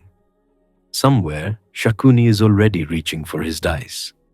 But that's for tomorrow. For now, you ride. The sun sets red over the Kuru lands, painting the sky in colors that look like blood and fire and prophecy. The Pandavas travel in silence, each lost in their own thoughts, each carrying their own weight of humiliation and rage and desperate hope. 13 years. That's what the next game will cost them. 13 years of exile, of waiting, of preparing. But they don't know that yet. Tonight, they ride toward whatever comes next, the taste of freedom and poison mingling on their tongues, the echo of oaths sworn in fury following them like shadows that will never quite fade. The gates of Hastinapura are still open. You thought it was over. You thought the nightmare had ended with Dhritarashtra's boons, with Draupadi's dignity intact, with the Pandavas walking free into the evening air. You thought the dice had finally stopped their terrible music. You were wrong. The messenger catches up with them before they've traveled half a league. His horse is lathered, foam flecking its dark flanks. The smell of sweat and urgency reaches you before his words do. One more game. Duryodhana cannot let them leave. Not like this. Not with their freedom restored, their pride somehow unbroken, their futures still their own. The taste of victory has only sharpened his hunger for more. The terms are different this time, simpler, more terrible. Whoever loses will spend 12 years in the forest, not in comfort, in exile, wandering, homeless, and then a 13th year, living in disguise, hidden among strangers. If anyone recognizes them during that final year, the cycle begins again. 13 more years, and 13 more after that. Forever, potentially. An eternity of wandering. You watch Yudhishthira receive the message. His face doesn't change, his hands don't tremble, but something behind his eyes goes very still, like a lamp flame in the moment before it gutters out. He cannot refuse. This is the trap within the trap. A kshatriya cannot decline a challenge. To walk away now would be to admit cowardice, to surrender honor more completely than any dice game could take it. Duryodhana knows this. Shakuni knows this. Everyone knows this. The road back to Hastinapura is shorter than it should be. The sun hangs lower, casting long shadows across the path. Dust coats your throat, your eyes, the inside of your lungs. It tastes like inevitability. Bhima's rage is a physical thing now. You can feel it radiating from him, like heat from forge iron. His brothers ride in silence around him, each processing this new cruelty in their own way. Arjuna's jaw is set like stone. Nakula and Sahadeva exchange glances that speak of resignation, of acceptance, of the particular exhaustion that comes from watching the same disaster unfold twice. Draupadi says nothing. She doesn't need to. The Sabha is quieter this time. The crowds have thinned. Even cruelty grows tedious when repeated. The crystal floors that once seemed magical now just look like what they are. Stone polished to deceive. Architecture designed for humiliation. Shakuni is waiting. Of course he is. The dice are already in his hands, those carved bones that have never once fallen in the Pandavas' favor. He doesn't smile. He doesn't need to. Victory is already written in the weight of those dice, in the subtle imperfections that make them tumble exactly as he wishes. The game is brief, almost merciful in its speed. Yudhishthira plays as if in a dream. His voice is steady when he accepts the stakes. His hands don't shake when he casts, but you can see it in his eyes. He knows. He has always known. From the moment that first invitation arrived at Indraprastha, he understood how this story would end. The dice clatter across the board, ivory on polished wood. The sound is almost gentle now, like rain on a distant roof. Shakuni announces the result. His voice is matter of fact, businesslike. 13 years, the Pandavas have lost. No one cheers this time. Even Duryodhana's triumph feels hollow, perfunctory. The elders sit in the same silence they've maintained all day. Bhishma with his eyes closed, Drona studying his hands, Vidura's face a mask of carefully contained grief. It's done. The walk out of Hastinapura is different now. Slower, heavier. The Pandavas don't ride in chariots this time. They walk. Their fine clothes are stripped away, replaced with garments of bark and rough cloth. The transformation from royalty to exile happens in the space between one breath and the next. You walk with them through streets that were home just days ago. Citizens line the roads, many weeping openly. These are their kings, their protectors, the rulers who built Indraprastha from nothing, who brought prosperity and justice to lands that had known neither. And now they're leaving, barefoot, homeless, stripped of everything but each other. The city gates loom ahead. Beyond them, the forest. 13 years of it. Draupadi's feet are already bleeding. The stones of the road are not kind to bare skin, and she has never walked this far without sandals. She doesn't complain, she doesn't slow, but you can see the red footprints she leaves behind, marking the path like a trail of accusations. The sun is setting. The sky burns amber and rose and deep, bruised purple. Somewhere in the palace behind you, Duryodhana is already planning, already calculating. 13 years is a long time, but that final year, the year of disguise, that's where the real game begins. Find them during those 12 months, and the exile starts over. Find them, and they lose everything again. He will spend years preparing for that hunt, but that's for another night, another story. Tonight, the forest swallows them. The trees close in, dark and ancient and indifferent to the suffering of kings. Monkeys chatter in the canopy. Night birds begin their calls. The smell of leaf mold and wild jasmine replaces the incense and sandalwood of the court. 13 years begin. The Pandavas walk until the last light fades, until the stars emerge one by one like witnesses to their exile. They make camp in a clearing where the grass is soft and a stream murmurs nearby. No servants, no pavilions, no armies, just 5 brothers, 1 wife, and the long darkness ahead. Yudhishthira sits apart from the others, staring into the small fire they've built. The flames cast dancing shadows across his face.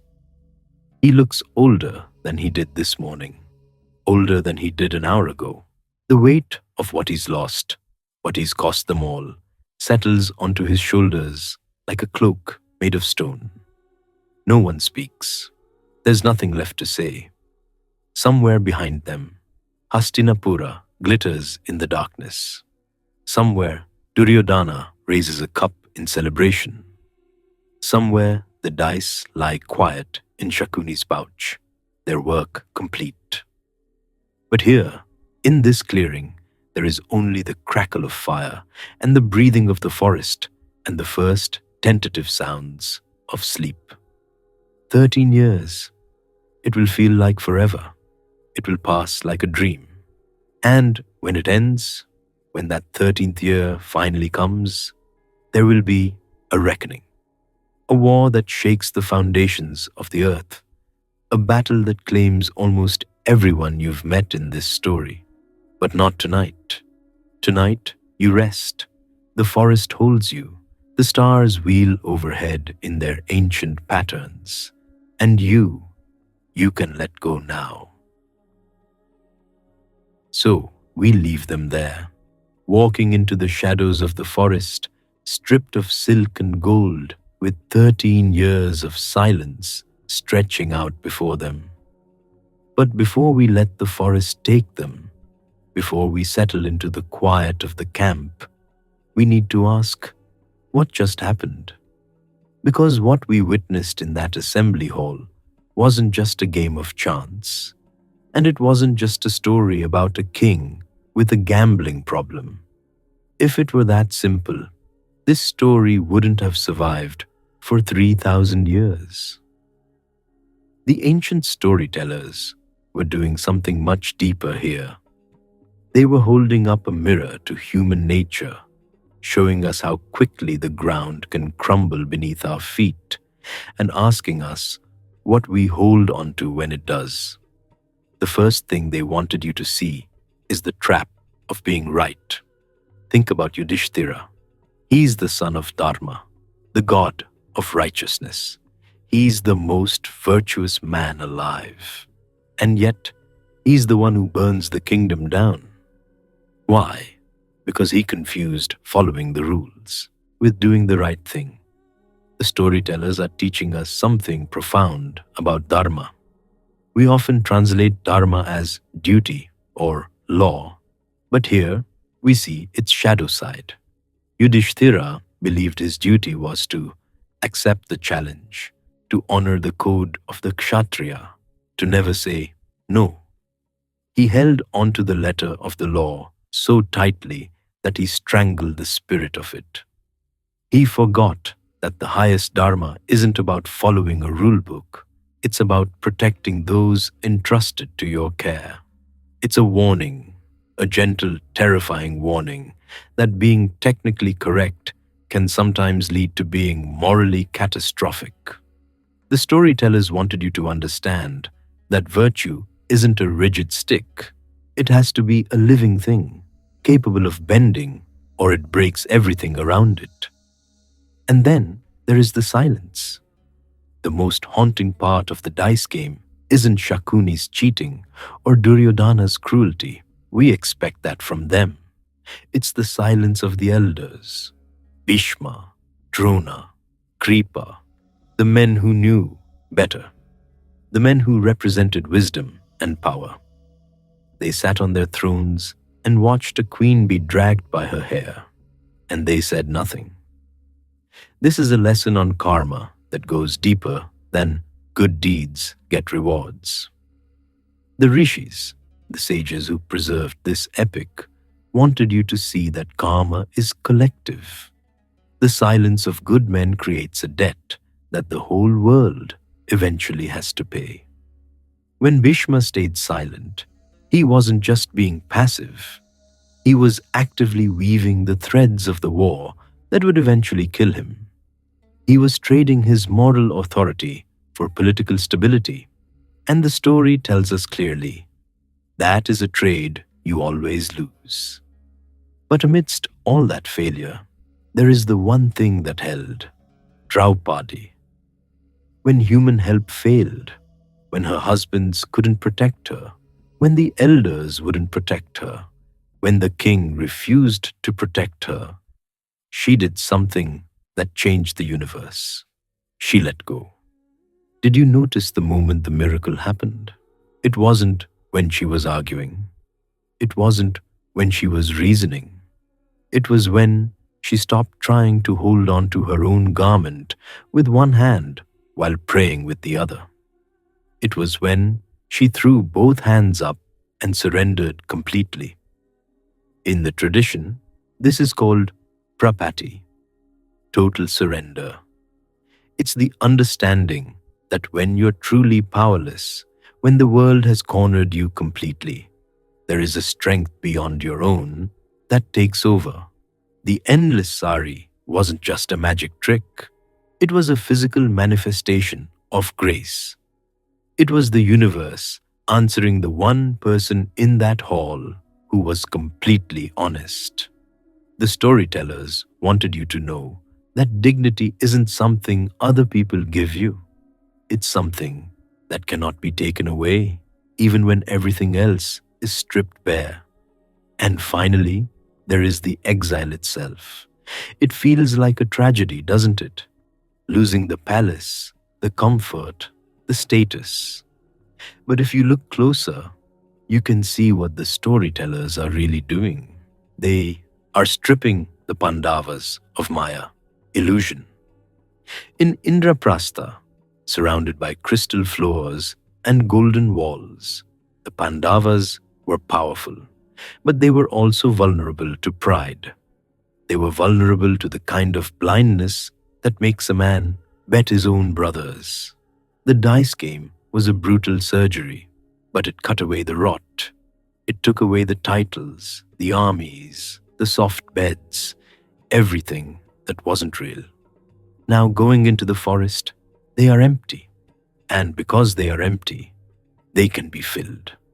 They will spend the next 13 years not just wandering, but becoming. Arjuna will learn humility from a hunter, Bhima will learn patience from a monkey. Yudhishthira will have to face his own conscience every single night. The forest isn't a punishment, really. It's a chrysalis. The storytellers knew that you cannot become the king you need to be until you've learned what it is to be nothing. This is the ultimate wisdom of the Sabha Parva, that sometimes the worst day of your life is the beginning of your real story. That catastrophe clears the ground for something new to be built. That when the dice fall against you and you lose the world you thought you owned, you are finally free to find the strength that was inside you all along. The kingdom is gone, the crown is gone, but the Pandavas are still breathing. The game is over, but the journey has just begun. And that is where we leave the lesson. Not in despair, but in the quiet certainty that truth, however battered, survives. The fire burns low in the clearing. Embers pulse like heartbeats, orange, fading to ash gray, then glowing bright again. The forest wraps around the small camp like a grandmother's arms, protective, ancient, patient. Somewhere in the canopy above, a nightjar calls once, twice, then settles into silence. The images of the hall are softening now, fading into the dark. The Sabha is far behind you. The crystal floors, the polished pillars, the throne where a blind king sat and listened to his sons destroy an empire. All of it recedes into memory. The dice have stopped their rattling. Shakuni's pouch is tied shut. The game is over.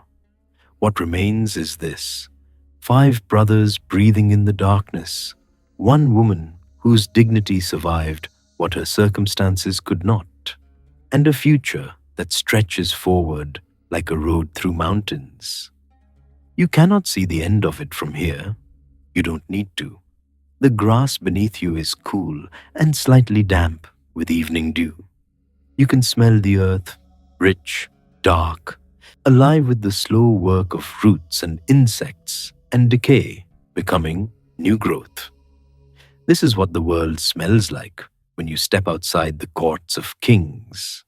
This is what the world has always smelled like, long before anyone built palaces or carved dice from ivory. Bhima lies on his back, staring at the stars. His hands, those hands that could crush a man's skull, rest open on the grass beside him. The rage is still there. It will always be there now, banked like coals, waiting for fuel. But tonight, even rage needs rest. His breathing slows, his eyes close. Arjuna sits cross-legged near the fire, his bow across his knees. Even in exile, even stripped of everything, he keeps his weapon close. Old habits. The firelight catches the calluses on his fingers, built up over years of practice, thousands upon thousands of arrows loosed at targets no one else could see. He doesn't sleep yet. He watches the perimeter, listens for sounds that don't belong. But his vigilance is soft tonight, mechanical. His mind is elsewhere. Nakula and Sahadeva have curled together like they did when they were children, before they knew they were sons of gods, before they understood what their birth would cost them. The twins breathe in unison. Their faces, so beautiful that poets have worn out their metaphors describing them, are slack with exhaustion. They look young in sleep. They look like what they are, boys who followed their elder brother into catastrophe, because that's what younger brothers do. And Yudhishthira sits apart. You can see him from where you rest, silhouetted against the dying fire. His shoulders curve inward, his head bows. He's replaying every throw, every decision, every moment where he could have stopped and didn't. The fever that gripped him in the Sabha has broken now, leaving behind the cold clarity of consequence. He gambled away a kingdom, He gambled away his brothers. He gambled away his wife. He did this. The knowing sits in his chest like a stone that will never dissolve. He will carry it through 13 years of forest and 1 year of disguise and a war that paints the earth red. He will carry it until the day he dies and perhaps beyond. This is what it costs to be the one who held the dice. But even guilt needs rest. Even shame must sleep eventually. Draupadi lies near the fire, her sari pulled tight around her shoulders against the night chill. Her hair, that hair that Dushasana grabbed, that hair that will never forget the feeling of being dragged, spreads across the grass like a dark river. Her eyes are closed, but she isn't sleeping. Not yet. She's listening to her husband's breathe. She's counting them. 1, 2, 3, 4, 5. All still here, all still alive. She asked for nothing for herself when Dhritarashtra offered boons. She asked only for their freedom. This is who she is. This is who she has always been. The anger hasn't left her. It has simply found a place to live, a chamber in her heart where it can burn without consuming her. She will tend that flame through the exile years. She will feed it with memory.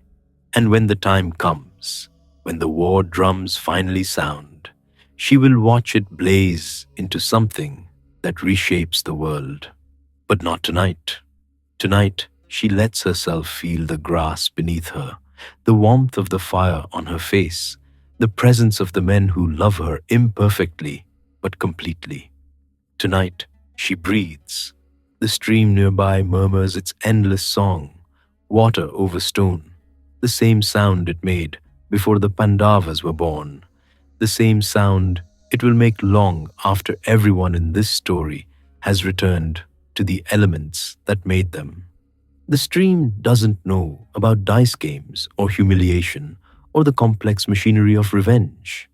The stream only knows how to flow. You can let yourself flow now too. The exile will be hard. There will be hunger and cold and moments of despair so deep they feel like drowning. There will be demons in the forest, actual demons with fangs and terrible strength, and the Pandavas will face them with whatever weapons they can find. Arjuna will climb frozen mountains to petition gods for celestial arms. Bhima will stumble into gardens where his brother Hanuman waits in the form of an old monkey, testing his humility. Draupadi will learn to cook over open fires, her hands that once dripped with gold, now calloused from gathering wood. They will survive. They will endure. They will become something harder and stranger and more dangerous than they were before. And at the end of 13 years, there will be a war. You've heard whispers of it already. You've felt its shadow falling across this story from the very beginning. A war that gathers every king and warrior in the known world. A war that lasts 18 days and claims 18 armies. A war where fathers face sons, where teachers face students, where the greatest heroes of an age cut each other down like wheat before the scythe. Almost everyone you've met in this story will fall on that field. Bhishma, who sat silent while Draupadi was humiliated, he will lie on a bed of arrows, waiting for an auspicious moment to release his breath. Drona, who taught both sides to fight, he will be brought low by a lie, his grief exploited by those he trained. Karna, whose cruelty in the Sabha masked a lifetime of rejection, he will face Arjuna at last, and only one will walk away. Duryodhana himself, whose envy set all of this in motion, he will meet Bhima on a battlefield, turn to mud, and Bhima will keep every promise he made in that hall. But the war is far away tonight, 13 years away, a lifetime away, for now There is only this clearing, this fire, these sleeping figures who don't yet know what they'll become. The stars wheel overhead in their ancient patterns, the same stars that watched the gods churn the ocean, the same stars that will watch the last king of this age take his final breath. They don't judge, they don't intervene, they simply witness, as they always have, as they always will. Your breath has slowed now. You can feel it. The rise and fall of your chest matches the rhythm of the embers, the pulse of the forest, the heartbeat of the story itself. The dice are quiet. The hall is empty.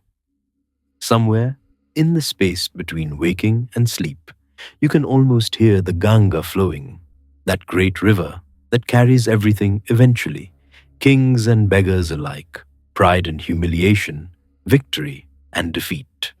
It flows past Hastinapura, where Duryodhana celebrates his hollow triumph. It flows past the forests where the Pandavas rest.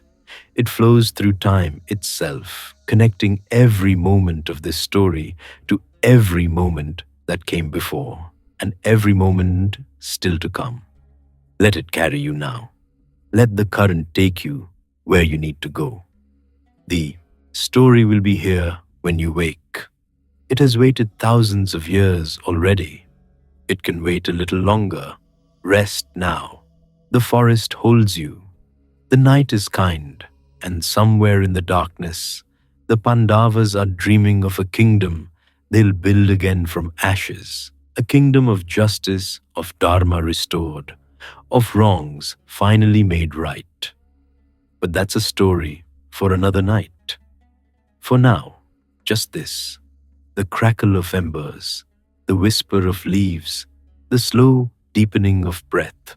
For now, just rest.